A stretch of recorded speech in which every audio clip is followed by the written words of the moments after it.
예수님의 재림을 기다리다 사신 분들이 많았습니다. 여기 재림이라 하는 이 말은 다시 제자, 그 다음에 이말 임자, 한문의 의미는 그렇습니다. 그래서 다시 예수님이 오신다, 그걸 재림이라 그럽니다.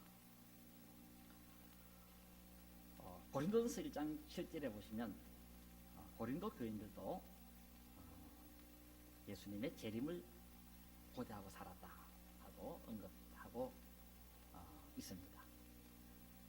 데살로니가 전서 1장 10절에도 보면 데살로니가 교인들도 하나님의 아들 예수님께서 하늘로부터 오실 그날을 고대하면서 신앙생활을 하고 있다, 이렇게 표현도 하고 있습니다. 그 외에도 초대교회 모든 성도들은 다 예수님의 재림을 기다리면서 살아갔던 신앙인들이었습니다. 그리고 이 근대에도 보면 우리 손양원 목사님 같은 분도 재림해 오실 그 예수님을 늘 고대하며 살았다는 그런 사실을 볼 수 있고, 우리 한국계 어떤 목사님은 밤중에 도둑같이 예수님께서 임하실 그 주님을 영접하기 위해서 머리맡에 깨끗한 두루마리 한복을 예배에 놓으시고 주무셨다는 그런 이야기도 있습니다. 그러면 왜 그분들은 예수님이 하늘로부터 다시 오신다는 이 믿음을 가지게 되었습니까? 할 때 그 이유는 예수님께서는 다시 이 세상에 온다는 믿음 때문에 그러한 태도를 가지게 되어졌다는 것입니다. 예수님께서 그렇게 말씀을 하셨습니다. 마태복음 24장 3절에 보시면 그 이하에서 지구 종말의 때에 자신이 다시 오실 것이다. 올 때 그때 어떤 상황 가운데서 올 것인가 하는 것에 대해서 언급하시기를 노아의 때와 같을 것이다 그랬습니다. 노아의 때와 같이 인자의 임함도 그러하리라. 홍수전에 노아가 방주에 들어가던 날까지 사람들이 먹고 마시고 장가들고 시집가고 있었으며 홍수가 나서 그들을 다 멸하기까지 깨닫지 못하였으니 인자의 임함도 이와 같으리라 그랬습니다. 자, 홍수 이전에 사람들의 모습은 어떠했는가 하면 노아가 방주에 들어가는 날까지 먹고 마시고 장가하고 시집가고 그렇게 하면서 지냈다는 것입니다. 아마 시집가는 그날에도 아마 노아는 그 방주를 향하여서 들어가게 되어졌을 수도 있을 겁니다. 자, 이렇게 지내던 어느 날 하나님께서는 비를 억수같이 퍼붓기 시작하고 홍수가 났고, 그리고 이 홍수가 나서 세상 사람들을 다 물에 휩쓸려서 떠내려가도록 그렇게 했다는 것입니다. 그들은 홍수가 나서 이렇게 될 것에 대해서 아무것도 모르고 있다가 모르니 장가하고 모르니 시집가고 그날도 있었는데 그렇게 졸지에 목숨이 날아가더라는 것입니다. 비가 억수같이 오고 홍수가 날지를 몰랐다는 것입니다. 설마 홍수 나겠나? 그러다가 망하고 죽고 그렇게 되고 말았다는 것입니다. 이와 같이 말세의 사람들도 예수님이 설마 다시 오시겠나? 하늘로부터 올 턱이 없어 하면서 아무 준비도 안 하는 바람에 크게 당한다는 것입니다. 말세 사람들은 예수님이 갑자기 온다는 이 사실에 대해서 모르고 살아가고 있다는 것입니다. 이것이 베드로 시대 때 그 당시 세상 사람들도 그러했다는 것입니다. 베드로 시대 때 사람들은 아무것도 모르는 것은 고사하고 도리어 예수님이 하늘로부터 이 땅에 강림해서 다시 재림한다 이렇게 말을 하니까 그 말을 듣고는 도리어 조롱까지 했다 했습니다. 베드로후서 3장 3절 이하에 보시면 베드로가 이런 말을 건넵니다.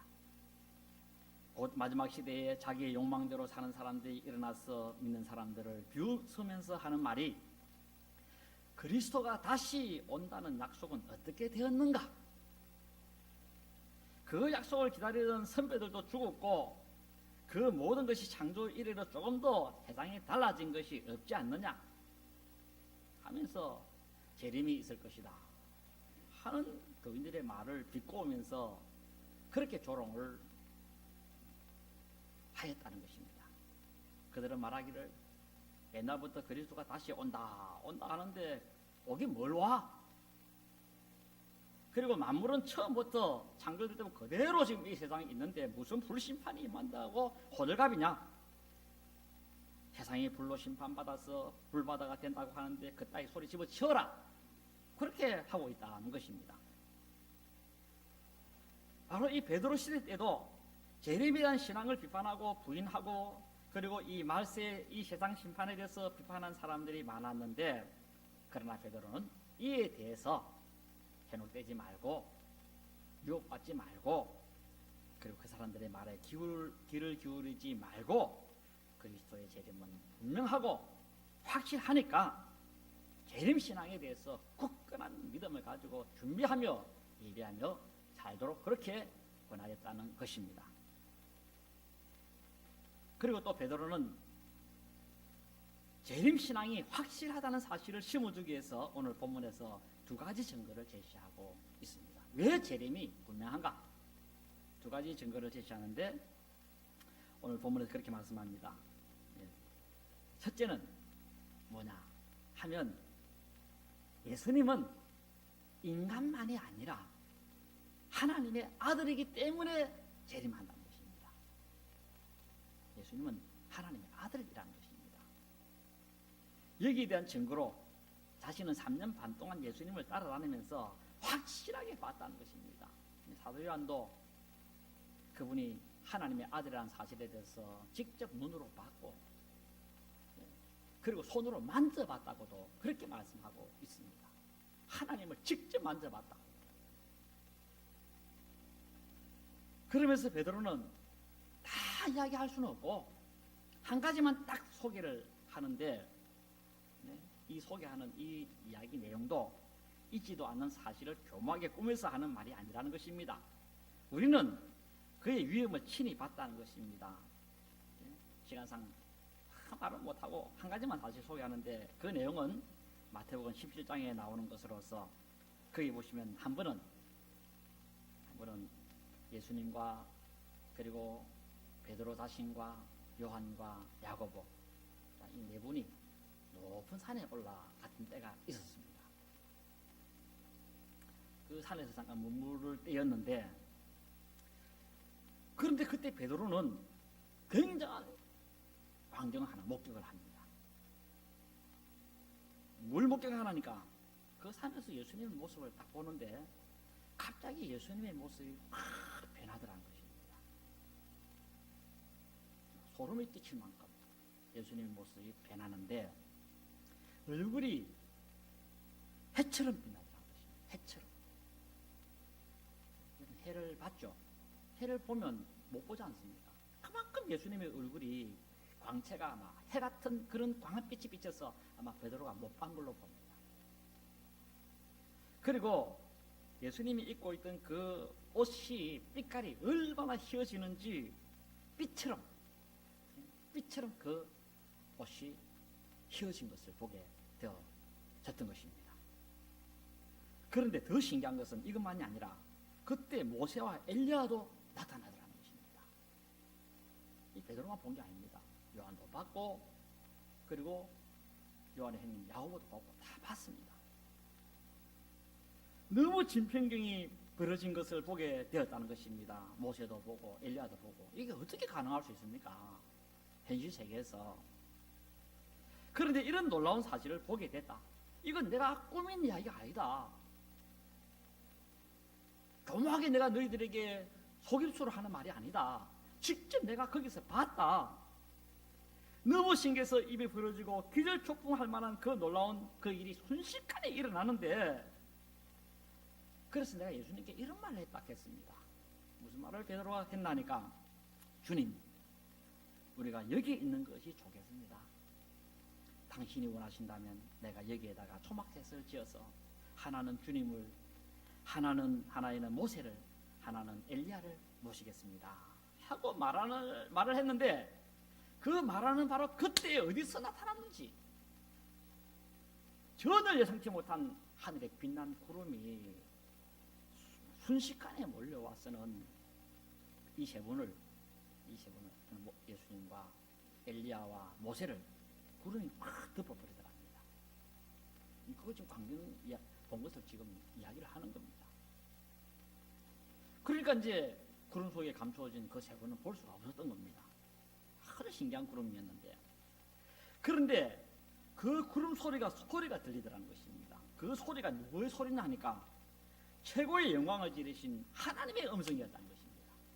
이 하나님께서 음성을 들려주시는데, 그 음성의 내용에 대해서는 다 기록이 되어져 있지 않지만 아마 우렁차고 굉장한 그런 음성이 듣던 걸로 봅니다. 아마 천둥 소리 이상의 큰 소리가 아마 들려졌던 걸로 보는데, 그 소리 내용은 그렇습니다.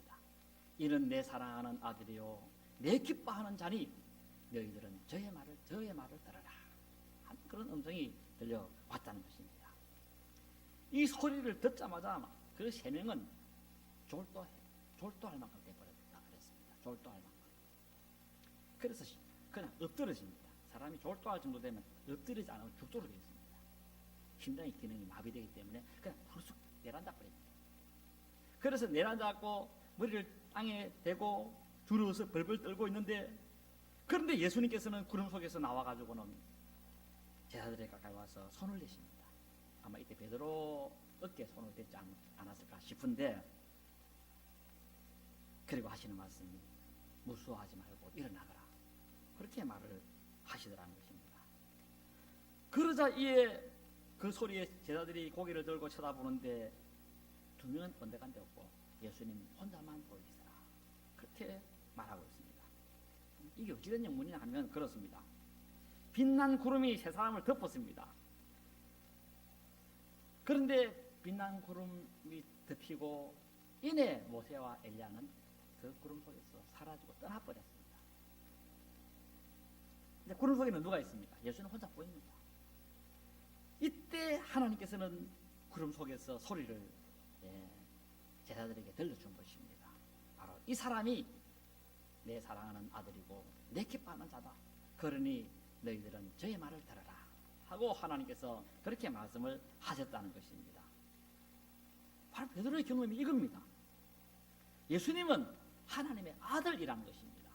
내가 한 가지만 딱 이야기했지만은 이거 말하려면 끝이 없다는 것입니다. 3년 반을 내가 봤다는 것입니다.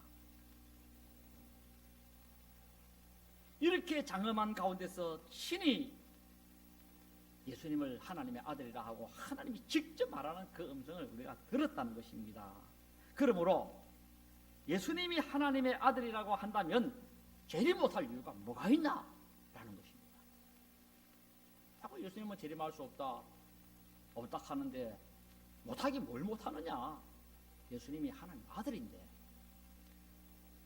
하나님의 아들이라고 한다면 얼마든지 그분은 다시 재림하실 수 있는 분이시다. 다만 때가 안 됐기 때문에 그럴 뿐이지, 예수님이 아무 능력이 없기 때문에 하늘로부터 구름을 타고 이 땅에 못 온다는 이것은 어불성설에 불과하다 하고 사도 베드로가 말씀을 했다는 것입니다. 자, 그러므로 여러분들도 이 말씀을 들으면서 베드로처럼 우리는 그런 경험한 건 없습니다. 예수님 따라다니면서 3년 반 동안 본 건 없습니다. 그러나 베드로가 다 본 것을 기록 다 해놨습니다. 그런 만큼 예수님은 천지 만물을 창조하시고 살아계신 하나님의 아들이시고, 그 아들께서 약속하신 대로 재림하신다는 이 약속을 굳게 붙잡고 기다리는 여러분들 되시기를 바랍니다. 불현듯 갑작스럽게 사람이 생각지 못한 그날이 올 것입니다. 둘째, 베드로가 말하는 이 그리스도의 재림의 확실성에 대한 증거는 무엇인가 하면 구약의 예언들도 신약의 예언자들도 증거하고 있다는 것입니다. 성경에는 하나님의 아들 예수님이 오실 것에 대한 예고를 한 것이 많습니다. 그리고 그 예언대로 예수님은 지금부터 약 2000년 전에 베들레헴에 오시기도 했습니다. 그 오신 것은 그냥 불쑥 온 게 아니고 가겠다 하고 예고하고 그 예언대로 오셨다는 것입니다. 그리고 성경에 말한 대로 일하셨고 죽으시고 부활해서 하늘로 올려 가셨던 것입니다. 그런데 2000년 전의 사람들도 그러했다는 것입니다. 메시아는 오지 않을 것이다. 아브라함에게 간다 하지만은 올 턱이 없다. 다 엉터리고 거짓말이다. 그리고 반신반의하고 불신하고 그렇게 했던 것입니다. 그러니까 초대 하나님을 믿는 백성들도 그렇게 동방박사들이 와서 이야기를 해도 들은둥 만둥 그럼 예수님을 찾고 이래야 되겠는데 아무 관심했고 아무 관심이 없었습니다. 그러나 하나님은 약속을 어기지 않았습니다. 약속대로 자기 아들을 베들레헴에 보내셨다라는 것입니다. 그런데 바로 그 예언자들이 재림에 대해서도 약속을 했다는 것입니다. 예언을 했다는 것입니다. 그러므로 초림이 이루어진 것을 볼 때 재림도 이루어질 것이 확실하다는 것입니다. 하나님께서는 여지껏 자기 백성들에게 약속하신 것에 대해서는 어긴 사실이 전혀 없다는 것입니다. 그래서 베드로는 이렇게 말합니다. 또 우리에게는 더 확실한 예언이 있어 어두운 데를 비추는 등불과 같으니 날이 새어 샛별이 너희 마음에 떠오르기까지 너희가 주의하는 것이 옳으니라 그랬습니다. 여기 더 확실한 예언이라 하는 요 의미의 말은 뭐냐 하면 신뢰할 수 있는 예언이라 하는 그런 의미의 뜻입니다. 더 신뢰할 수 있다는 것입니다. 내가 직접 본 그것보다도 더 신뢰할 수 있는 것은 바로 예언이라고 하는 것이 예수님의 재림을 더 뒷받침한다. 그렇게 말씀을 하신 것입니다. 내가 보고 듣고 만지고 그게 문제가 아니고 그것보다 더 중요한 예수님의 그 재림의 증거는 바로 예언자들이 예언한 그것이 바로 더 큰 증거다 하고 그렇게 말씀을 하셨던 것입니다. 바로 선자들의 예언은 무엇인가 할 때 어두운 장소를 비추는 등불과 같은 것이다 그랬습니다. 어두운 등불을 어두운 방에 켜면 아무것도 못 보던 그런 사물들이 눈에 훤히 보입니다. 등불을 어두운 방에 켜면 사면을 환하게 볼 수 있습니다. 아, 여기에 장롱이 있구나. 여기에 밥상이 있구나. 이후에 반찬이 몇 개 있구나. 등불을 켜면 딱 보입니다. 이와 같이 예언은 그리스도의 재림이 있을 것과 재림 시에 있을 여러 가지 사실들에 대해서 환하게 보여주고 있다는 것입니다. 그러니 너희가 그리스도 재림에 대한 그 예언에 주의를 기울이라 하고 권하고 있습니다. 주의를 또 주고 있습니다. 재림의 길을 기울이라.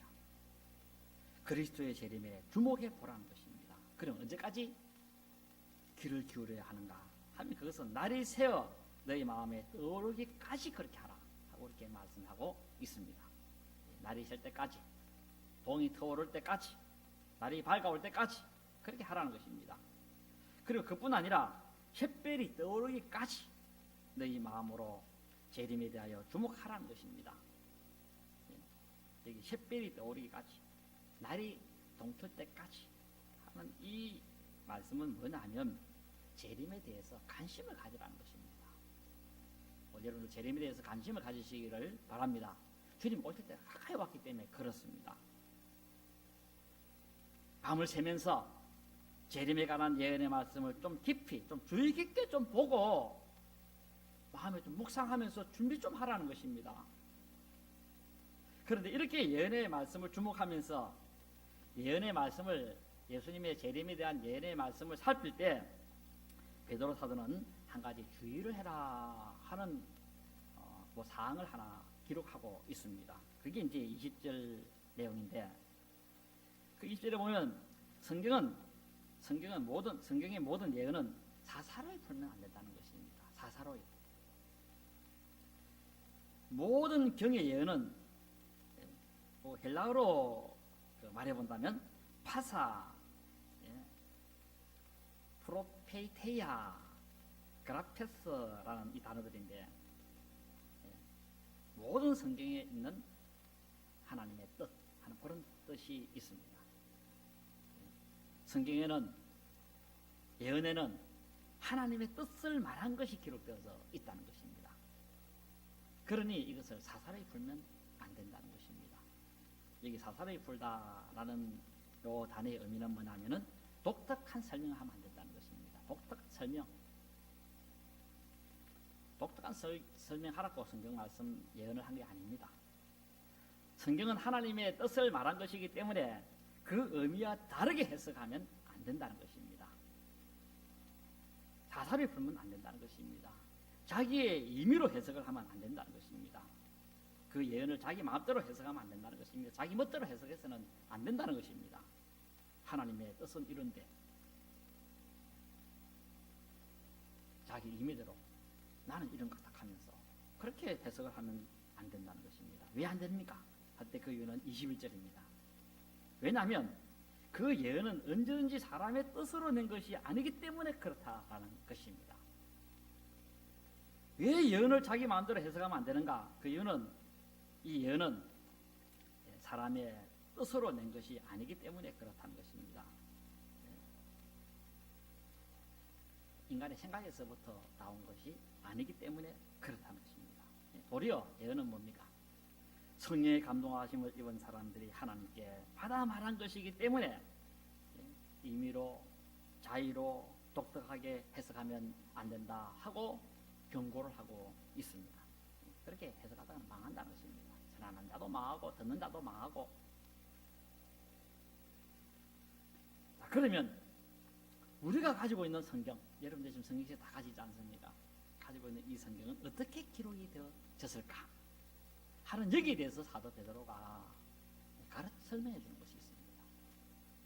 이 성경은 어떻게 해서 기록되어졌는가 하는 것이 바로 그 경위에 대한 성경 기록에 대한 경위에 대해서 21절 거기 설명을 해주고 있는데, 구약 성경이나 신약 성경이나 모든 성경에 나오는 예언들은 어떻게 기록되었냐면, 첫째, 예언은 성령의 감동하심을 입은 사람들이 기록했다. 그렇게 기록하고 있습니다. 성령의 감동을 입어서 기록했다. 여기 감동이라고 하는 이 단어는 페로라는 말인데 이끌다 하는 그런 뜻입니다. 이끌다. 의미는 참 많습니다만 바로 이 본문에서 가장 적합한 이 의미는 바로 이끌다입니다. 그래서 공동번역이라든지 우리 세번역에 보면은 이끌다로 이렇게 번역을 해놨습니다. 우리 번역에는 감동 요래 놨습니다만 이끌다.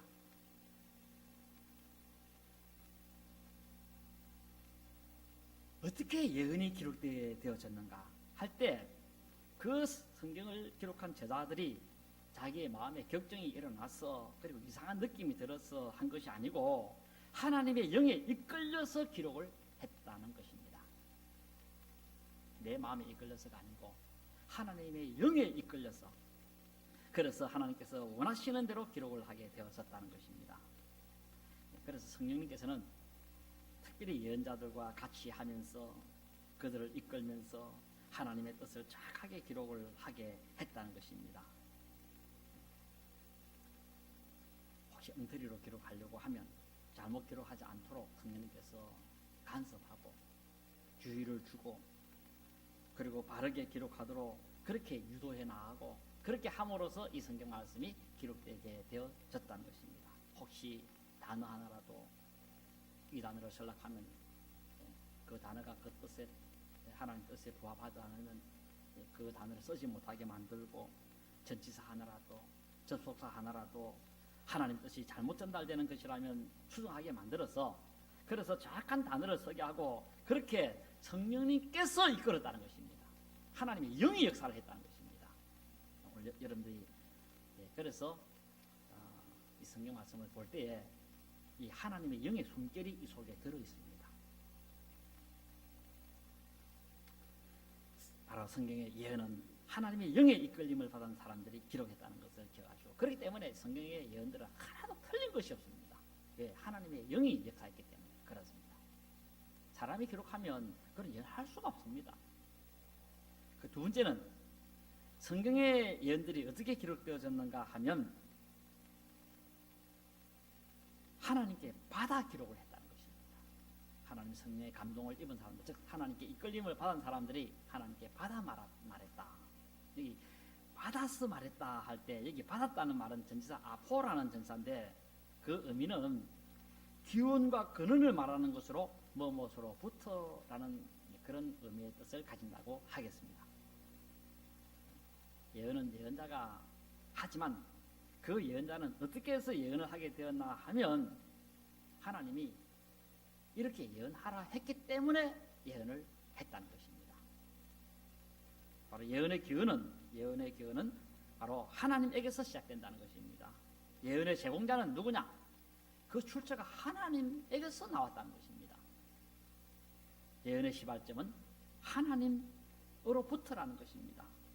그래서 하나님께서 예언자들에게 이 말을 백성들에게 전하라 하고 또 그것을 기록해 놔라 하고 그렇게 했기 때문에 그렇게 했다는 것입니다. 그래서 구약에 보시면 하나님께서 예언자들에게 지시를 합니다. 너는 가서 내 백성들에게 이러이러한 말들을 전해주도록 해라 하면 그 말을 받은 예언자가 백성들에게 가고 여호와께서는 나에게 나타나셔가지고 이렇게 말씀하라고 하십니다 하고 그 말을 전달해 주었다는 것입니다.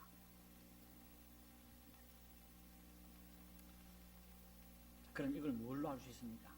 그것은 바로 그 예언자들이 다른 여러 가지 예언들을 부수적으로 했는데 그 예언들이 다 맞음으로써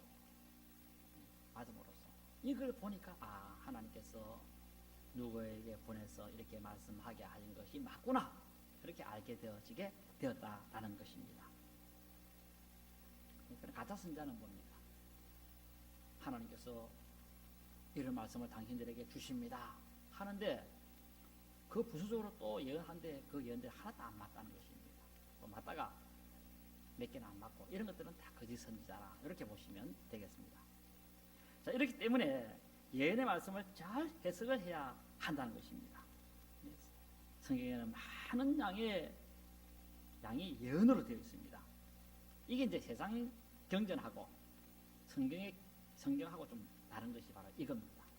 성경과 세상의 경전들, 불교의 경전, 힌두교의 경전, 유교의 경전, 마호메트의 경전, 각종 그런 도교의 경전, 혹은 동학의 경전, 얼마나 많습니까? 천도교의 경전, 일본 신도의 경전 할 것 없이 경전들이 많이 있는데 그 경전과 성경의 차이는 뭐냐면 이 세상에 어떤 경전이라 하더라도 미래에 대해서 예언해 놓은 것이 없습니다. 왜 안 합니까? 못 알아맞추기 때문에 그렇습니다. 사람이 기록해 놓은 그 책에서 사람의 머리로서 5분 앞을 모르는데 10년 앞, 50년 앞을 어떻게 예언할 수 있습니까? 그러나 우리 하나님은 50년이 아니라 몇천 년 앞 아시기 때문에 그래서 예언을 했고 그 예언대로 그대로 다 지금 성취되어져 있기도 한 것입니다. 구약이나 구약에서나 신약에 보면 이 예언이 엄청나게 많습니다.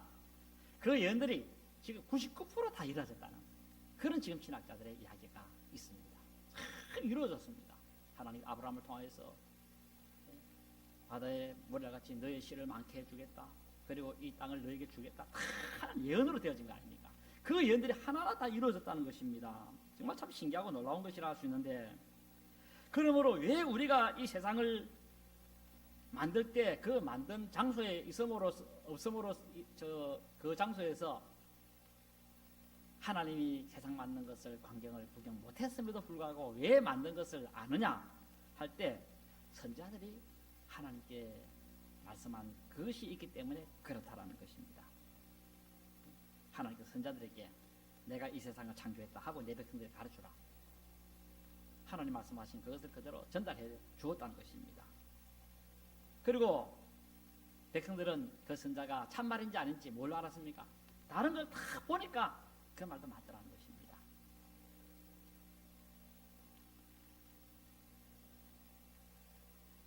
바로 예수님의 재림도 마찬가지입니다. 우리가 예수님의 재림을 믿는 것도 무슨 조짐이나 느낌이나 징조가 있기 때문에 믿는 건 아니고 재림이 있을 것이다 하고 말씀하신 예언자들의 말들이 있기 때문에 그렇다는 것입니다. 그리고 그 예언자들이 거짓말하는 분들이 아니었고 무슨 예언을 하든지 간에 그대로 다 맞았기 때문에 그렇다는 것입니다. 만약이지만은 그 예언한 그분들이 다른 어떤 특정한 것에 대해서 예언을 했는데 엉터리고 틀리고 안 맞다고 한다면은 아무도 믿지 않을 것입니다. 재림도 안 믿을 것입니다. 누가 믿겠습니까? 엉터리인데 틀린 것이 많은데 저 사람 말은 반밖에 못 믿는데 재림이 올 것이다. 그 말 믿을 수 있겠습니까? 믿을 수 없을 것입니다. 그런데 오늘 우리 예수님도 예언자신데 우리 예수님께서도 예언한 것에서 어느 한 가지 틀린 것이 없고 우리 예수님이 예언한 것이 참 많습니다. 예루살렘에 대해서도 예언했고 각종 예언들이 많지 않습니까? 신약에 보면 나오는데 그 예언들이 하나도 틀린 것이 없고 그대로 다 이루어졌습니다. 노아 시대 때 홍수가 임한 것처럼 내가 그때 그렇게 올 것이다. 왜 그 말씀을 믿는가? 우리 예수님의 말씀은 하나도 틀린 것이 없기 때문에 그리고 자신의 능력으로 부활함으로써 하나님 아들이라는 사실을 보여줬기 때문에 그렇게 우리가 믿는다라는 것입니다. 그러니 우리도 예수님의 재림을 의심하지 않고 기다리는 것입니다. 자, 오늘 여러분들도 이 말씀을 잘 기억하면서 재림이 있을 것이다 하는 이 예언에 대해서 우리가 확실히 받아들고 불운간에 올 수 있다는 사실을 알고 그날을 기다리면서 깨어 있으면서 주님을 만날 때 칭찬 듣는 여러분의 삶이 되어지기를 바랍니다. 왜냐하니까 주님은 언제 오실지 모르기 때문에 그렇습니다. 뜻하지 않는 날, 예기치 못한 날 온다고 주님께서 말씀하셨고 그것을 도둑같이 온다고 그렇게 말씀하신 것도 있습니다. 그러므로 그날을 잘 우리가 기억하면서 준비해서 한치 오차도 없이 주님한테 칭찬 듣는 여러분의 삶이 되시기를 진심으로 기원합니다.